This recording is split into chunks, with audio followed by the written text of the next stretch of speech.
Bilelikdäki sergi hormaty prezidentimiň ýol başlygyny arnap barlayan daşar siýasat strategiýasyny hoşniyetli goňşuçylyk gatnaşyklaryna aýratyn ornuň değişikligini eşkär etdi. Şunda ýakyn goňşy ýurtlar bilen özara tejribe alşmak, bilelikdäki taslamalara durmuşa geçirmek meselelerine döwlet derejesinde ähmiýet berilýär. Soňky ýyllarda gahrman arkadagymyň başyny başlan giň möçürli özgörtmeleriniň hormaty prezidentimiň ýol başlygyny üstünlikli durmuşa geçirmegi netijesinde ýurdumyzda halkara hyzmatdaşlygy işçiň ösdürilýär. Şunda medeni insanperwer ulgamda gatnaşyklar halkara hyzmatdaşlygynyň möhüm uğurlarynyň hataryna ketitlenirli. Türkmenistanyň Döwlet Çeperçilik Akademiýasyna Türkmenistanyň we Iran Islam Respublikasynyň syýasatçylyk babatyny özüne çekijilik adly bilelikdäki syýasatçylyk we amal haşam sergisiniň gurulmagy, iki goňşy ýurduň arasyna ýola goýulan hyzmatdaşlygyň dürli urlar boýunça ösdürilýäniniň nowbatdaky beýanyny uruldy. Beýlenilşi ýalymynyň özü iki ýurduň çäklerine syýasatçylygy ösdürmäge hem-de sunugat ulgamyna gatnaşyklary munun berekde işleňleşdirmäge ýol açar.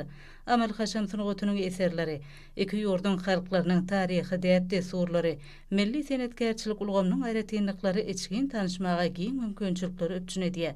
Şol ruhatyň özünde milli medeniýeti sunugaty dünýä ýüzünde giňden wagt etmekde halkara hyzmatdaşlygyna möhüm ornuň değişiklige bellenirli. Soňky ýyllarda arkadagy gahrman serdarymyzyň tagallasy bilen milli syýasatçylyk ulgamy işçiň ösdürilýär.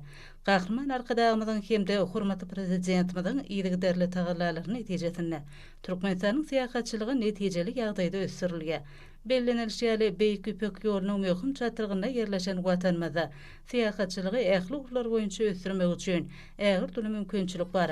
Şeýle mümkinçilikleri netijeli özleşdirmek Türkmenistanyň dünýä syýasatçylyk ulgamyna goşulmagyny işleňleşdirmek bilen bagly meseleler döwletimiziň hemişelik üns merkezine saklanýar.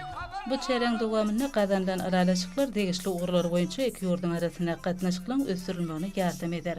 Iran Islam Respublikasynyň syýasatçylyk we amal haşam sunugatynyň hünärmenleri, mehmansöýderlik we iki ýurduň degişli ugurlar boýunça ähmiýetli bolan sergiň ýokary guramaçylyk derejesiniň üpçün edilenligi üçin hormaty prezidentimize hem-de gahrman arkadagymyda alkyş sözlerini beýan etdiler.